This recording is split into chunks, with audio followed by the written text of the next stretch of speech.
There's a verse in the book of Revelation that talks about the Lord wiping away every tear from our eyes. And I think that's going to be a great moment, isn't it? It means like all the sadness and all the sorrow is going to go. But I think too, there's a sense when I look at that verse where I think, wow, what am I going to feel when I see Jesus as he really is? Am I going to think, oh, if only I'd actually known him sooner, if I'd followed him more closely, if I'd lived more wholeheartedly. Now I see him as he is, I just wish that I'd done so much more. And maybe at that point I'll have tears in my eyes. But Jesus will wipe them away. But for some of us, it's about the suffering in this lifetime. We go through so many things and we just think, how on earth can I cope with this? And it gives us hope to know that it says that in Revelation, he'll wipe the tears away from our eyes. But there is a sense in which we need something right now that gives us that hope, that no matter how much the pressure or how much we're coming under, we can actually hold on and come through in strength. And I'm so glad that when Paul wrote his second letter to the Corinthians, he actually spoke about this. And in the 4th chapter, in the 17th verse, he says, "For our light and momentary troubles are achieving for us an eternal glory that far outweighs them all." Now, Paul had plenty of troubles. He was shipwrecked. He was flogged. He went through so many things.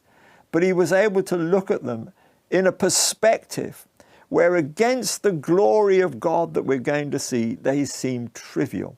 I know that's hard, isn't it? He talked about them as our light and momentary troubles.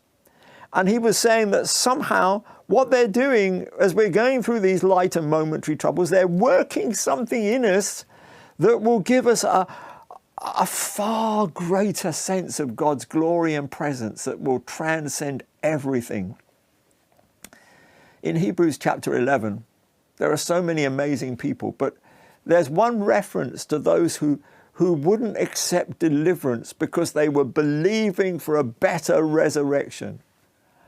I want to tell you that the resurrection that we have when we come into the presence of Jesus is going to be so extraordinary that I can honestly say that no matter what we go through, suddenly it's going to seem light and momentary when you compare it with the glory that will be ours for all eternity. One great Christian leader of the past talked about that rest that we're going to enter into, the saints' everlasting rest.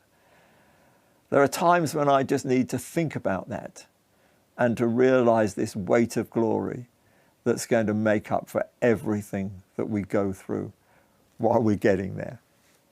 Bless you in all that you're going through, and keep your eyes fixed on that greatness that God has got before us.